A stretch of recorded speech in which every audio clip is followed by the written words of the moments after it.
Is it natural to use oil in cooking? Today I'm going to show you how it's perfectly natural with coconut oil because it's warm right now and the oil has naturally risen to the top of this. Can you see that? The oil? I just poured some of that oil in the bottom of this pan because I'm going to cut up this sweet potato and bake it. Okay, but you don't have to have it separated. You can take that coconut oil because it's a high heat oil, coconut butter, the whole coconut butter, and if you cook it at a relatively low temperature, not too high, it won't burn the other constituents of the coconut butter. You just take it and spread it around in a pot. Here, I'll show you.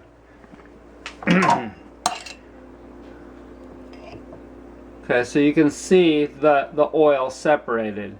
But say it's not separated and it's the winter time and you just take it like that and you put it on your pot and you spread it around like that, and you can get it pretty darn hot without it burning. And you just put your eggs or whatever right on there and cook at a fairly low temperature, about like that roughly.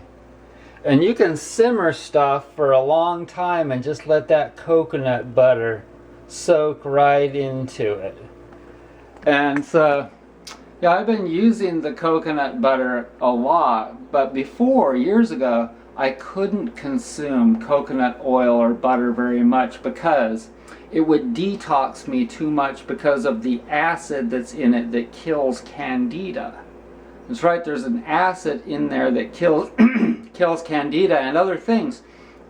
And so if you're not ready to consume very much coconut oil, and there's another thing, mouth washing. They say there's this oil pulling, they call it, okay, that you can do by putting coconut oil in your mouth and swooshing it around to kill bacteria and absorb. See, that's the other thing. The coconut oil is super heavy saturated fat. So you don't want to consume too much of it, but I'm finding that I'm consuming quite a bit of it and it's really helping to absorb the toxins in my body and flush them out when I take a dump. Okay, so all of that oil and also out through your skin or every orifice of your body, the coconut oil kills and absorbs stuff. And so, yes, it is natural to consume the oil pure, but also the whole coconut. And I have this former friend, I would still consider him a friend, Steve. And Steve was adamantly, that's the word, Steve was adamantly against using any kind of oil in cooking because that's just like not a whole food, it's not natural, etc. So, here's the thing to think about whenever you're wondering something of this nature. Did they do it 100, 200, 1,000 years ago? They found olive oil in bottles that were hundreds of years old at the bottom of the Mediterranean in shipwrecks. Okay? So that tells you they didn't have any kind of fancy mechanical means, fancy chemical means to separate the oil from the pit and or the olives. They had none of that back then. And so this is these are perfect examples of how you can have oil naturally separated. Another example is flax oil. The old paintings, the Rembrandts, etc., all of those old paintings were made with linseed oil, flax oil. Okay, so there is a way to naturally separate the oil, the pure oil, from flaxseed as well. That they did that hundreds and hundreds of years ago. Okay, so there are other methods that are not natural. These are three of the main ones. These are the main ones that I use.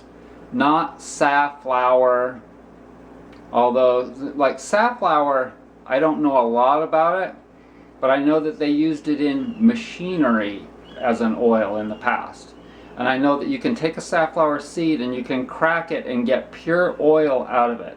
Now, whether you can get a cold pressed natural safflower oil and whether that's utilizable and whether that's healthy or not, I don't know. So I think that I've learned, it's been so long in the past that I stay away from that one. And there are other ones that I avoid as well that are not naturally virgin, cold pressed, etc. So I hope that you learned a lot from this, and you could write a comment down and below if you know about all of that kind of stuff. I'm just telling you what I know and things that you can relate to. Thanks for joining me. Be well. A few years back I got into stone painting and I made my own flaxseed paint. And it's just a couple of ingredients, I think. It might just be the pigment and the paint. I can't remember. But it's totally natural. The thing is that it takes a long time, like a good week total, for the paint to fully cure and dry. But you can see that they're just totally natural and beautiful. And this one's dedicated to our 250th anniversary. Woo! Yeah, happy birthday, USA.